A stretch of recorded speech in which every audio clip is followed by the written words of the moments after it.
I remember the day I walked away as if it were a movie I had watched too many times, except I was both the director and the accused.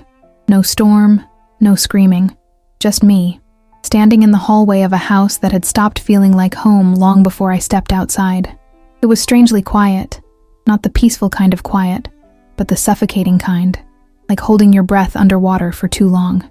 They didn't stop me, not a word from my mother, not a single step forward from my sister. My father, pretending to check his phone. Everyone knew I was leaving. I had told them weeks ago that I was crumbling, that something inside me was breaking, but they looked at me like I was being dramatic, like I wanted attention, like I was the problem.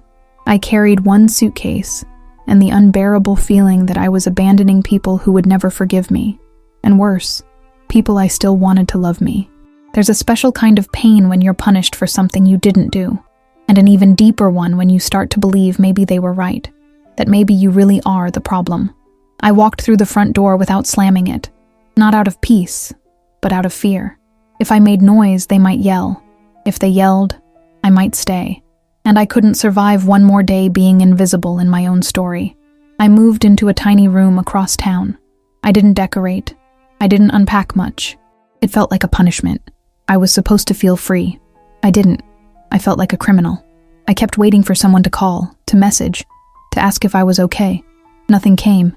Weeks turned into months. People started talking. Extended family sent me awkward messages. "How could you do this to your mom?" one said. "You've always been difficult," said another. I didn't respond. I just let it pile up like trash under the bed, something to deal with later. I was the daughter who left. No one asked why, but I'll tell you something no one ever mentions. Guilt is loud, deafening, and when it's unjust, it claws at your skin like it wants to rip the truth out of you, even if you no longer know what that truth is. In those first few months, I replayed everything. Every conversation, every dinner, every cold shoulder I received growing up, trying to figure out what I did to deserve being erased, because that's what they did. They erased me. Photos came down. My name wasn't mentioned anymore. I became a ghost, and somehow that was easier for them, but not for me. I started recording voice notes to myself, just to remember how I felt. "You're not crazy," I whispered once at 3 a.m., trying not to cry. "You had to leave. They left you first." Sometimes I'd walk by houses with lights on and families laughing inside, and I'd feel like I was peeking into a life I was never meant to have, like a child with her face against the glass, watching someone else's warmth from the cold side of the window. Still, I didn't go back, even when the silence turned to accusations, even when the stories they told about me became cruel. And not once, not one single time, did any of them reach out to ask what my version of the story was, because they had already chosen theirs, and I was the villain. If this story is touching you, comment below where you're watching from and what time it is. But this story doesn't end there, because one day, years later, someone I had never met before, a stranger, would look at me and say something that shattered every lie I had come to believe. And it all started with a coffee shop. You expect silence when you leave, that awkward space between conversations, the unanswered messages, the birthdays forgotten. But what I didn't expect was how quickly silence turned into stories, and how loud those stories became once I was gone. It started small. A mutual friend stopped replying. A cousin left me on read. Then I noticed the subtle unfollows on social media, even from people I barely interacted with. It was like I had been marked, not just as the daughter who left, but as someone dangerous to know, toxic, untrustworthy, disloyal, but no one ever said it to my face. Instead, they whispered. I later found out the narrative my family spun, that I had abandoned them during a hard time, that I was mentally unstable, that I had made everything about me when they were the ones suffering. My sister told people I had always been dramatic. My father, the same man who looked through me every time I asked for his attention, told relatives that I couldn't handle adult life. They rewrote history with calm, practiced voices, because people believe a lie when it's said quietly enough. And since I didn't fight back, since I didn't speak up, I became what they said. That's the thing about silence. People fill it with whatever story makes them comfortable. I started hearing things secondhand. Your mom said you were always looking for a reason to escape. Or, your dad told us you yelled at him before you left. Lies. things that never happened, but they fit the version of me they needed to create. I kept wondering, why didn't they just ask me? Why didn't anyone want to hear my side? Because if they did, they'd have to confront their part in it. They'd have to admit that the reason I left was not because I wanted to hurt them, but because staying was killing me. Still, I didn't defend myself, not even when I should have. I let them talk. I let the silence stretch, because part of me thought maybe they were right. Maybe I was selfish. Maybe I had hurt them more than I realized. But deep down, I knew something was wrong with the picture they painted. I didn't leave out of anger. I left because I couldn't breathe. I left because I was being erased inside the house I grew up in. Every time I tried to speak, I was dismissed. Every time I showed emotion, I was told I was too much, too sensitive, too dramatic. So eventually, I stopped speaking. And when I finally walked away, not with drama, but with a whisper, they painted me as the storm. One night, about a year after I left, I got a voicemail from my aunt. She said, "I don't know what's true anymore, but whatever happened, it's sad that your family speaks of you like you're dead." It was the only time someone admitted something was off, but even she didn't follow up. She never called again. Meanwhile, the guilt grew heavier. I'd wake up in the middle of the night with flashbacks. My mother's face at the dinner table, unreadable and cold. My sister laughing at my panic attacks as if they were a joke. My father always turning the TV volume up when I tried to speak. And somehow, I was the one who ruined everything. But I carried that label, wore it like a scar. At work, I avoided talking about my family. At social gatherings, I lied. They're doing well, just far away, because it was easier than explaining that I was a living ghost in their story. Then came the texts, anonymous numbers, short messages. "You should apologize. Your mom cries because of you. Family is forever. Shame on you." They never signed their names, but I knew they were people who had heard their side, and only their side. I wanted to scream, to write one long post and expose everything. The emotional neglect, the years of invisibility, the subtle cruelty that doesn't leave bruises but leaves something worse. Doubt. But I didn't. I still loved them. Isn't that the most tragic part? I still loved people who would rather see me as the problem than admit they ever hurt me. So I lived in limbo, not part of the family, not fully free from them either, just surviving. Until the day a stranger walked into a coffee shop, looked me in the eyes, and said the words that began to undo it all. Words only someone inside my family could have known. Time didn't heal anything. It just changed the shape of the wound. The years after I left weren't filled with anger or even sadness. They were filled with something much colder. Numbness. The kind that settles into your bones when you've been misunderstood for so long that you stop trying to explain yourself. When you accept that maybe you'll never be seen clearly by the people who were supposed to know you best. I went through birthdays with no calls. Holidays passed like ordinary days. Mother's Day, Father's Day, even the anniversary of my grandmother's death. All of them came and went in silence. At first, I still reached out. A text here, a message there. Simple things. Thinking of you. Hope you're well. Most were ignored. One time, my sister replied, "It's too late for this. You made your choice." That sentence followed me like a shadow, as if choosing myself had cost me the right to care. Eventually, I stopped trying. I focused on work, built a life that looked good on the outside. Stable, independent, well-managed. But no matter how much I accomplished, it all felt like pretending. Like I was rehearsing a version of my life without ever really living it. I saw families everywhere, in restaurants, parks, on TV, and something always twisted in my stomach. Not jealousy, not even longing, just a dull ache that asked, why not me? And still, the stories continued. I heard that my mother told a friend I had abandoned her when she needed me most, that my father said I cut ties for no reason, that my sister told her new boyfriend that I was emotionally unstable and had always been selfish. At some point, I stopped getting angry. I started to believe it, because when enough people tell you who you are, especially the people who raised you, it becomes harder and harder to remember who you were before they rewrote the script.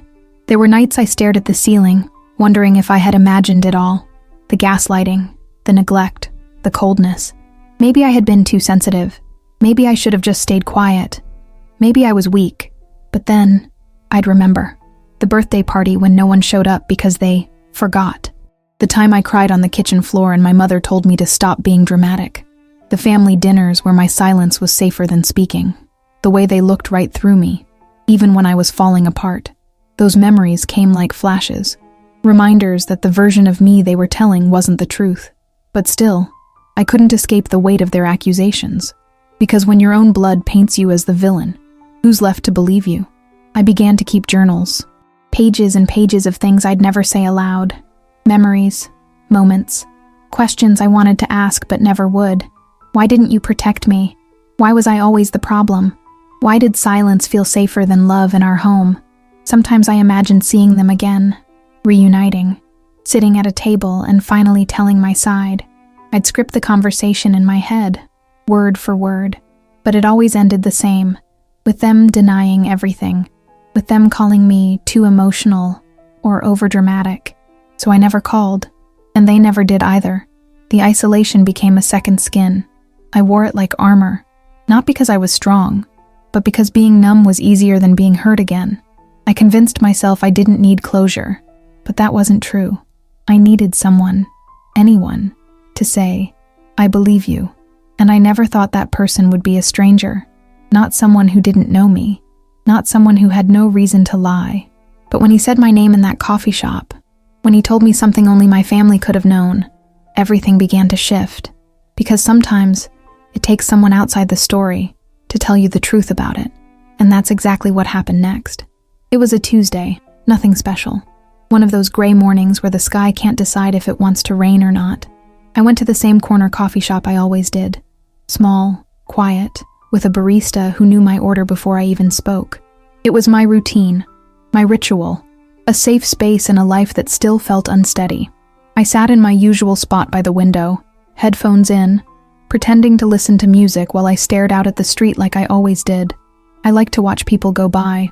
It made me feel less invisible, like I still belonged to the world somehow. Then he walked in. I didn't notice him at first. Just another man in a long coat, ordering a drink, scrolling on his phone. But when he sat down across from me, not directly, but close enough that our chairs nearly touched, I felt something. That strange hum in the air when someone looks at you for just a second too long. I glanced up. He was already watching me. I looked away quickly, uncomfortable, wondering if I had something on my face. I pulled out my phone, pretended to check something, but the feeling didn't go away. Then he spoke. Are you Lila? My stomach dropped. No one called me that anymore. Not out loud. Not here. I froze. He noticed. I'm sorry, he said, holding up his hands like he meant no harm. You probably don't remember me, but I knew your brother. Caleb. The name hit me like a slap. I hadn't heard it spoken aloud in years. My brother? I echoed, my voice barely above a whisper. He nodded. We worked together, years ago, at the garage in Oak Ridge. Caleb. My brother. The golden child. The quiet one who never got involved, never took sides, but also never stood up for me. We hadn't spoken since before I left. Last I heard, he had moved across the country. I didn't know Caleb worked in Oak Ridge, I said cautiously, eyes narrowing. He didn't talk much about his family, the man said, but he talked about you. Not often, but enough. I felt my throat tighten. I didn't know what to say. 1,000 questions bubbled up, but none reached my lips. He leaned forward slightly, lowering his voice. Look, I don't want to intrude, but there's something I think you should know, and I don't really know how to say it. I stared at him, heart thudding. Then just say it. He hesitated. Then finally, Caleb told me what happened. The night you left. He told me it wasn't your fault. I blinked. What? He told me you took the blame for something you didn't do. That the family let you become the scapegoat because it was easier than facing the truth. The words didn't make sense at first. They sounded like another language. I stared at him, trying to process. You're lying, I said automatically, the defense rising from years of distrust. I'm not, he said calmly. He was drunk when he told me. It was late. He never brought it up again, but I remembered. Your name, what he said. I didn't even think I'd ever see you. My hands were shaking. I looked down and realized I'd crushed the paper cup in my grip. What exactly did he say? I asked, my voice brittle. The man paused. That your sister lied about something serious. That your parents knew.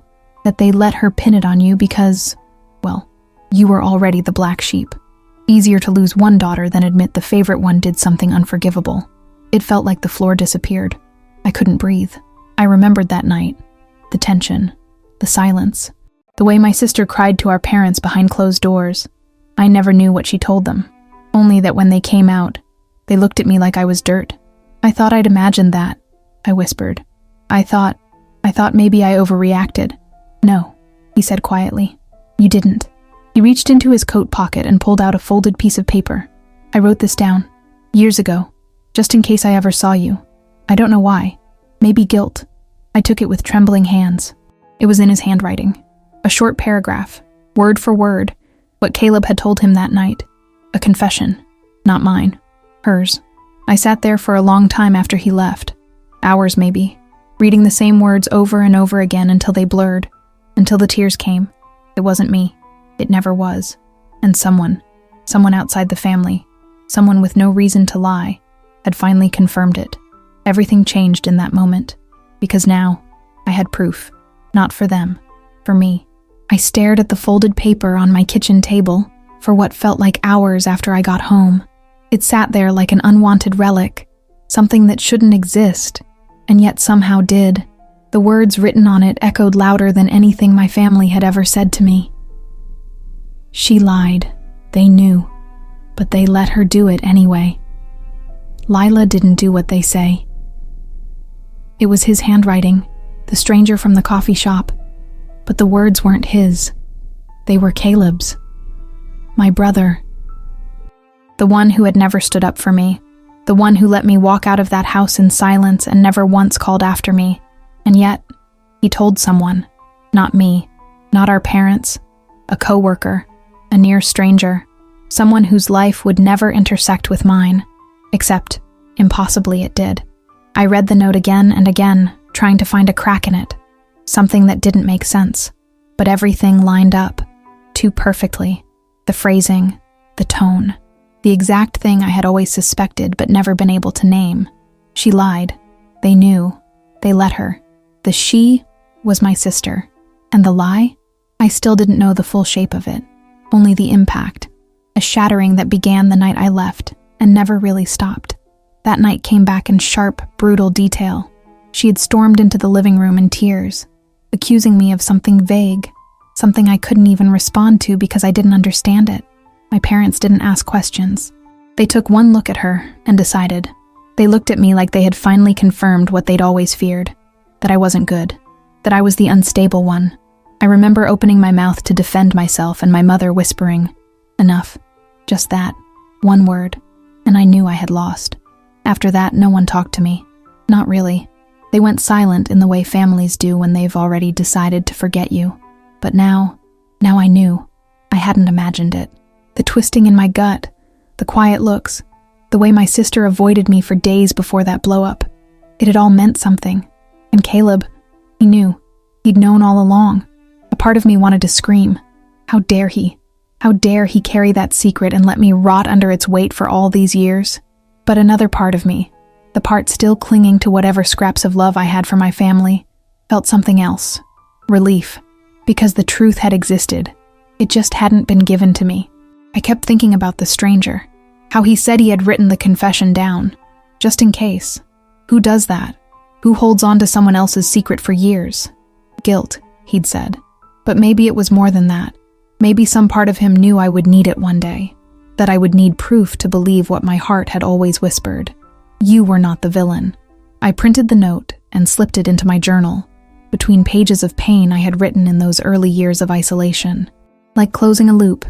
And then, I made a call. Not to my sister, not to my parents, to someone else. My aunt, the one who had left that voicemail years ago, the one who said it was sad the family speaks of you like you're dead. She answered on the third ring. Layla, her voice was cautious. I need to ask you something, I said, skipping pleasantries. Do you know why I really left? There was silence on the line, then a slow inhale. I had my suspicions, but no one ever told me. Your mother just said you crossed a line. She lied, I said. They all did. And then, for the first time, I told someone the whole truth. What I remembered, what had been said, and what Caleb had confessed. When I finished, She didn't speak right away, but then she said something I'll never forget. I always knew something didn't add up. I just didn't want to be the one to say it. I'm sorry. Her voice cracked, and I realized, this whole time, I wasn't the only one who had doubted the family's story. Others had too. They were just too afraid to say it out loud. But now, I had said it, and I wasn't afraid anymore. That night, I sat in my apartment, looking out the window, watching the lights of the city blur into soft golden trails. I wasn't healed. I wasn't whole. But I was no longer carrying a lie someone else handed me. And for the first time in years, I felt like I could breathe. It's strange how memory works. After years of trying to forget that day, the one where I left everything behind, suddenly I found myself piecing it back together like a detective re-examining a cold case. But this time, I wasn't the suspect. I was the witness. And maybe for the first time I was allowed to see it all clearly. It didn't start with shouting. There were no slammed doors, no broken plates. The day I left was quiet, suspiciously quiet, like the calm that comes right before something terrible, when the house holds its breath. I remember waking up early. My sister was already up, pacing, eyes red, face pale. She wouldn't look at me. I asked if she was okay and she mumbled something. I couldn't hear what. I asked again, and she snapped, "Just leave me alone." I thought maybe she'd had a fight with her boyfriend. I didn't know she was preparing the story. Later that morning, I overheard her talking to our mother. Low tones. Urgent. My name floated in and out of the conversation like a ghost. "She did it, Mom. I swear, she..." "Are you absolutely sure?" She admitted it to me. "I'll talk to your father." I froze in the hallway, my hand on the wall for balance. I hadn't done anything. I hadn't confessed anything. I didn't even know what they were talking about. And yet, there it was. A confession with my name on it, gifted to them by someone who should have been my sister. I stepped into the room. They stopped talking. "Is something going on?" My mother turned, stone-faced. "We'll talk later." "But Not now, Lila." My father didn't even look up from his paper. I remember the way my stomach dropped, how the air shifted. Suddenly I wasn't a daughter. I was an inconvenience, a mistake they were trying to manage. I went to my room and stayed there for hours, waiting, hoping someone would knock, ask for my side, ask if I was okay. No one did. By dinner, they had decided. I wasn't told what I had been accused of, only that I had crossed a line, that I needed help, that maybe it would be better for everyone if I took some space. Not punishment, not exile, just space. The word stung like a slap. That night, I packed a suitcase. Just one. I didn't know where I was going, only that I couldn't stay in a place where I had already been tried and sentenced in silence. I went to the front door. I stood there, waiting for something. A stop, a plea, a sign. Instead, my sister sat on the stairs, silent. My mother stood in the kitchen, pretending to clean. My father kept watching TV, so I left. For years, I blamed myself. I thought maybe I had said something wrong, forgotten something that had hurt her, missed a moment that mattered. Maybe I had failed her. But now, knowing the truth, that she lied, that they let her, I saw it all with new eyes. It wasn't just betrayal. It was strategy. They needed someone to blame, and I was easy. I had always been different, quieter, more emotional, harder to handle. When things got complicated, they didn't protect me. They offered me up. They sacrificed me to protect the image of a perfect family. And what shattered me most wasn't the lie itself. It was how quickly they accepted it. They didn't ask questions because they didn't want answers. They wanted resolution. And I was disposable enough to be the solution. I sat with that realization for days. I reread the note from Caleb over and over again, each time feeling both fury and validation. Fury that he didn't tell me, validation that I wasn't crazy. I started writing again. Not just journaling, but really writing. Reconstructing the narrative from the beginning, filling in the blanks, calling the moment what it really was. Emotional abandonment dressed up as tough love. I realized something else too. I never got angry enough. I let them tell my story for me. I let them define me by their comfort. I was quiet because I thought silence was strength. But silence is only noble when it's chosen. Mine was forced. And now I was done being quiet. I didn't need revenge. I needed clarity. And I finally had it. There's a term people use, scapegoat. but it always felt too clinical to describe what I lived through. It's the kind of word they use in psychology books and documentaries, but it doesn't quite capture the ache of being the one they decided could carry the shame for everyone else. But now, I see it for what it was. I wasn't the problem. I was the solution to a problem they didn't want to face. My family didn't need me to be guilty. They just needed me to look guilty enough that no one would ask questions. They needed someone to absorb the dysfunction, to make the rest of them feel okay in their silence. And I made it easy for them, because I always had. Growing up, I was the one who apologized first, the one who made peace after every fight, the one who cried quietly behind closed doors and never caused too much trouble. I thought that made me strong, but now I understand. It made me the perfect target. They knew I wouldn't fight back. When my sister lied, they believed her, not because her story made more sense, but because it required less effort, less disruption. She was easier to love. I was easier to blame. I think that's what hurts the most. Not the lie itself, but the way they chose her comfort over my truth. It didn't matter what really happened. It only mattered that their world stayed intact, that no one outside the family saw the cracks in the walls, that no one knew the pain they'd buried under layers of politeness and tradition and Sunday dinners. And so they picked me, the daughter who was too emotional, the one who asked too many questions, the one who didn't pretend as well as the others. But I see it now. They didn't just let me go. They offered me up. And when I left, they closed the door behind me and locked it with relief. I was no longer a mirror reflecting what they didn't want to see. They could pretend again. Pretend they were a normal family. Pretend the lie had never been told. Pretend I had chosen distance instead of being pushed out. But here's the thing about scapegoats. They don't stay quiet forever. And once you name what happened, it loses its power. Now, I could finally say it. They used me. They didn't protect me. They didn't love me the way I needed to be loved. And it wasn't my fault. That realization didn't come with fireworks or sobs. It came quietly, like dawn, a slow, soft light over years of darkness. And in that light, I started to reclaim myself. Piece by piece, I rebuilt the girl they broke. I remembered the parts of me they tried to erase, the kindness they called weakness, the emotions they labeled drama, the honesty they punished as betrayal. I embraced them all, because those were never flaws. They were the parts of me that didn't fit into their narrative, but that didn't mean they weren't beautiful. I wasn't broken. I was buried. And now, I was digging myself out, not with rage, with truth, with clarity, with the note Caleb had unknowingly gifted me. I didn't need my parents' apology. I didn't need my sister's confession. What I needed was this, the ability to walk through the world knowing who I am and who I've always been, without their voices in my head telling me otherwise. Some stories don't get a clean ending. Some families never ask for forgiveness. But I didn't need closure from them anymore.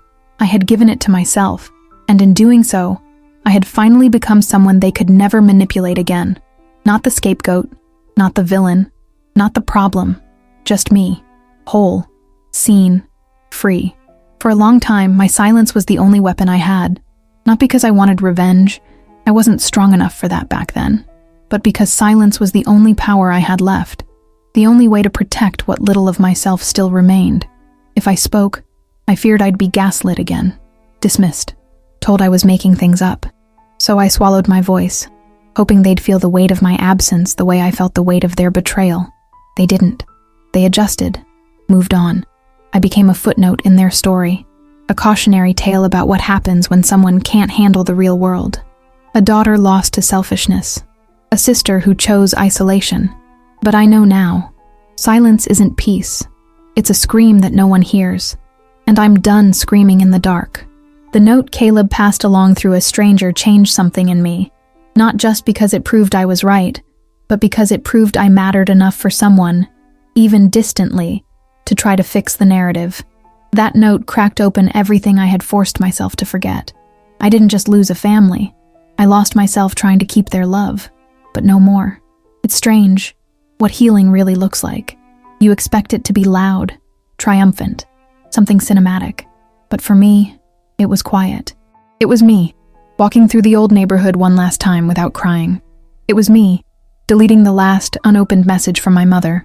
One she sent years ago just to guilt me into silence. It was me, printing the note, framing it, and putting it on my desk. Not as a trophy, but as a reminder that I survived, that I walked away not because I was weak, but because staying would have broken me beyond repair. I used to imagine writing them long letters, laying out every wound, every injustice, every lie. I wanted them to feel it, all of it, to sit in the pain they caused me. But now, I don't need them to understand. I don't even need them to remember. I just need to be free. And so I did the only thing left to do. I wrote a letter, but not to them, to the girl I used to be. Dear Lila, you were never crazy. You were never the problem. You saw things too clearly, felt things too deeply, and they didn't know what to do with that. So they blamed you, lied about you, let you carry a shame that was never yours to begin with. But look at you now, still standing, still soft, still you. That is your revenge, not silence, truth, not anger, peace, not their apology, your freedom. Love always, me. And now to whoever is listening, maybe someone like me, sitting in a room alone, wondering if they're the villain in their family's story. Let me tell you something I wish someone had told me sooner. You are not what they said about you. You are not the version of yourself they needed to invent to feel better about what they did. You don't need their permission to heal. You don't need their approval to move on. You are allowed to write your own ending. And maybe, just maybe, the truth will come from somewhere you never expected. A letter, a stranger, a moment. But when it does, don't ignore it, because it might just be the beginning of the life you were always meant to live. Free. Months passed. I went back to that coffee shop more than once, hoping I might see him again, the stranger who gave me my story back. But I never did. He came into my life like a ghost, quiet, unexpected, and carrying a truth I didn't even know I was still waiting for. At first, I thought maybe it was a coincidence, that he just happened to know my brother, that he just happened to remember a name, a sentence, a broken moment. But the more I thought about it, the more I wondered, what if it wasn't random? What if someone wanted me to know? I searched for Caleb. No social media, no trail, just silence. One day, I found out he had passed away the year before. An accident, car crash, sudden, gone before I ever had a chance to call, to ask, to scream, to forgive. I sat on the floor for a long time that night, not because I missed him, we hadn't spoken in years, but because now I'd never know why he never came to me, why he told a stranger instead, why he waited until it was too late to say the one thing I had needed all along, that I was innocent, that I had been wronged, that I didn't imagine any of it, and maybe that he was sorry. I'll never get to hear it from him, but maybe that was his apology, passed down, paper thin, through the hands of someone who owed me nothing. Maybe that was his redemption, and maybe that's all any of us can hope for, that even if we fail the ones we love in life, we leave behind some thread of truth that helps them stitch themselves whole again. I think about that a lot now. How many of us are walking around carrying stories that don't belong to us? Lies that were handed down like heirlooms, guilt planted like seeds in our childhood, blooming into shame as adults. But here's the secret they don't want you to know. You're allowed to put them down. You're allowed to say, "This isn't mine." You're allowed to let the truth find you, even if it comes late, even if it comes quietly, even if it comes from the mouth of a stranger. So if you're still carrying someone else's story, if the silence around you has grown so loud it's become unbearable, I want you to remember this. One day, someone might look you in the eye and speak a sentence that shatters everything, and it will hurt, but it will also set you free. And when that moment comes, don't run from it. Let it burn. Let it undo the lie. Let it lead you home, not to the people who lost you, but to the person they tried to bury inside you. You, whole. Still standing, still soft, still you.